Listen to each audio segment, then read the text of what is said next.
लाल की जय, मोर मुकुटवंशी वाले की जय, वृंदावन बिहारी लाल की जय। किसी से भी बैर रखने वाला भगवत भगत नहीं। एक समय भगवान राम लक्ष्मण जा रहे थे। एक बगुला भगवान का भक्त था। वह जल के किनारे खड़ा था, बार बार जल में चोंच डालता और उठा लेता।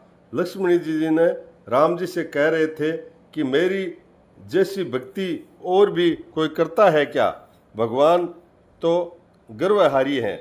लक्ष्मण जी ने बगुलों को देखा और भगवान से पूछा, ये कौन है जो चोंच जल की तरफ तो करता है किंतु पीता नहीं है? रामचंद्र जी ने कहा, यह मेरा भक्त है, एक क्षण भी मेरे भजन बिना नहीं रह सकता। जल की प्यास है किंतु जल पीने से नाम जब छूटता है, इसलिए पीता नहीं। लक्ष्मण जी ने कहा, महाराज ये बात कैसे समझ में आए? भगवान राम ने कहा, उससे जाकर कहो तुम्हारे बदले में राम राम करता हूँ, तुम जल पी लो। लक्ष्मण जी ने वैसा ही किया। जब बीच में उन्होंने बोलना बंद कर दिया तब बगुल ने बीच में ही जल पीना छोड़ दिया।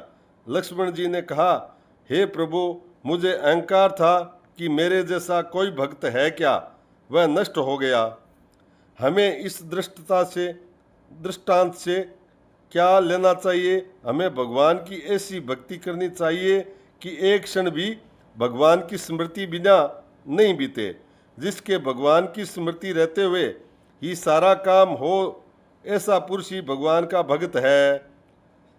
किसी में आसक्ति नहीं रहे सिवाय एक भगवान के, किसी में प्रीति नहीं रहे।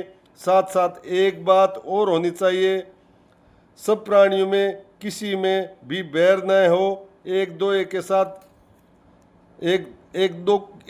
के साथ बैर हो तो सबको भगवान की प्राप्ति नहीं होती। वह भगवान का तत्व नहीं जानता। भगवान कहते हैं कि किसी की सेवा है वह मेरी सेवा है, किसी की आत्मा को दुख देना मुझे दुख देना है। आपका किसी के साथ बैर हो और भगवान के दर्शन की इच्छा हो तो उससे 100 गुना प्रेम करना चाहिए।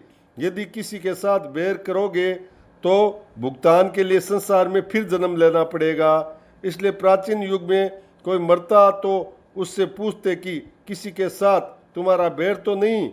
यदि वह बताता कि अमुक के साथ बैर है तो उसे बुलाते थे एवं उससे हाथ जोड़कर क्षमा मांगते थे। गुवाहाटी में मैंने यही व्याख्यान दिया। 2 बूढ़े थे, हुक्मीचंद जी और रामकिशन जी। उनका आपस में बैर था।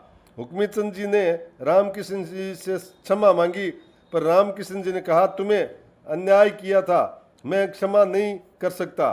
कहा, हमारा बैर तो चित्ता में ही साथ जाएगा। मैंने भी समझाया कि यह अपराध के लिए क्षमा मांगता हूँ, आपको भी बैर रखकर क्या लाभ होगा? उन्होंने कहा, आप बोलिए मत, मैं साथ में ले जाऊंगा। हुक्मीचंद ने कहा, मैं तो बैर साथ नहीं ले जाना चाहता, आप कहें तो 100 करने को मैं तैयार हूँ। मैंने कहा, आपका बैर तो परे हो गया, आप मौज करें, अब यह बैर तुम्हारे बाधक नहीं, मेरे जोश में आ गया। मैंने उसकी पीठ थपथपाई। अब रामकिशन जी ने कहा, मैं भी बैर नहीं रखूंगा। वह उसके चरणों में पड़ने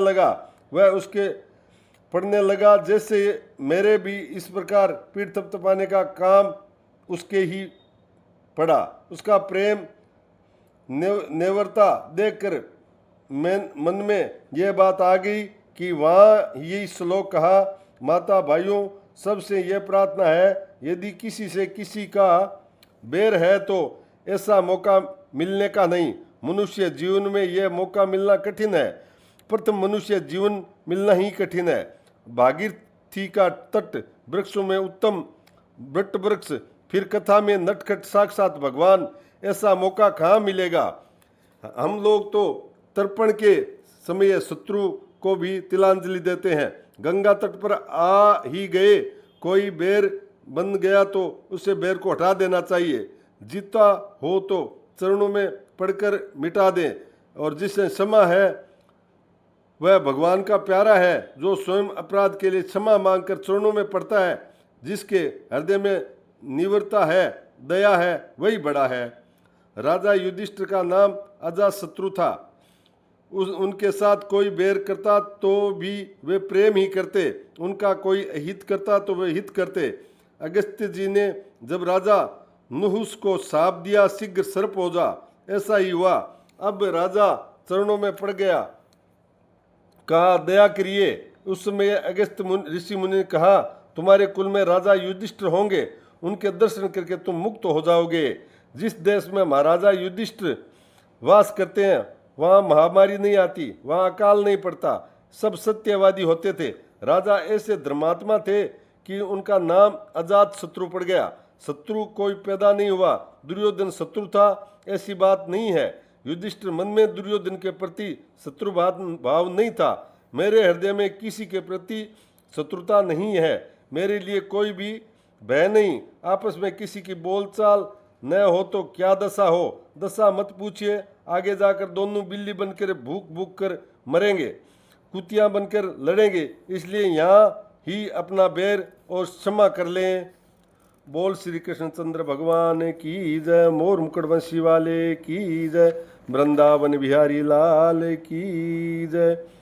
किसी से भी बैर रखने वाला भगवत भगत नहीं का भाग 1।